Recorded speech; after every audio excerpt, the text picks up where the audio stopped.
I know you're somewhere, somewhere. I'm trapped in. Disclaimer, I do not own or am claiming to have made any of the pictures shown in this video. No copyright infringement is intended. Hello everyone, it is TooAwesome here with another review. Today we will be talking about the newest installment into the MCU, Ant-Man and the Wasp. There are spoilers ahead, so if you haven't seen the movie, this is your warning. But without further ado, let's get into the video.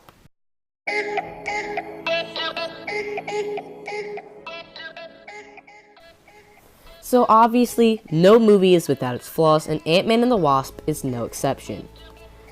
My first problem in this movie is the physics. This isn't as big of a problem as it was in the first Ant-Man movie, given that the first Ant-Man movie couldn't make up its mind about whether shrinking an object shrinks its volume as well. It basically made up its own physics and changed them if it furthered the plot or if it looked cooler. But in the second movie, it practically stayed the same, with it just changing for very few scenes. My second problem isn't really a problem, but it's just more of an issue I had with the film. The problem I had was with Ghost's accent. I'm not annoyed about Ghost's actual accent, but when it shows up.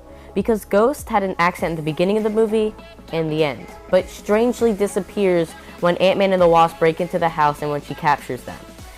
Another problem I had was just the wasted potential of Ghost. She was given crazy powers, but ultimately did nothing with them. She had so much potential to be super powerful to the point of being almost unbeatable, and giving her this power can make her the lead and only villain, but they didn't, and it ultimately wasted her character. And this brings me into my next point, the utter uselessness and lack of good villains.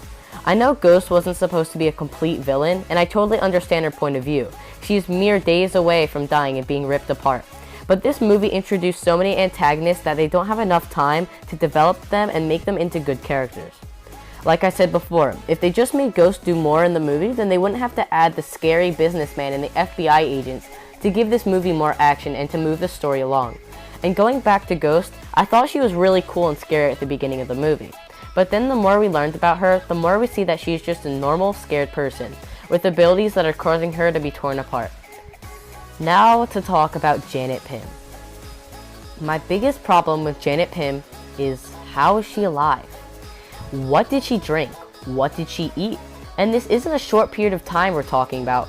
She was stuck in the quantum realm for 30 years. Another problem I have with this movie is probably the worst part of this movie, is when Janet Pym just walks up to Ghost and heals her. Like, right out of the blue.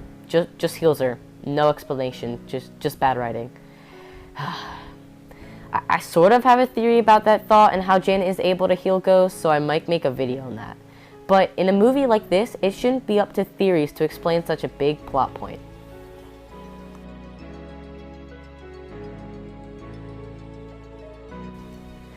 So Ant-Man and the Wasp is a very fun and action-packed movie.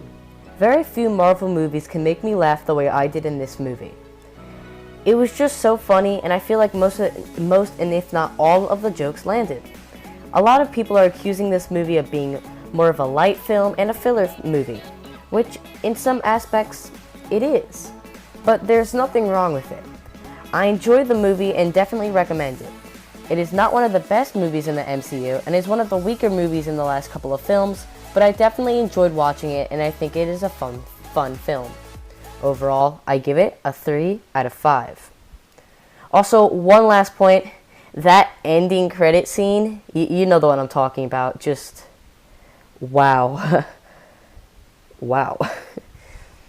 But if you guys liked the video, make sure to hit that like and subscribe button. It would be greatly appreciated. But as always, stay awesome. TooAwesome. Thanks for watching.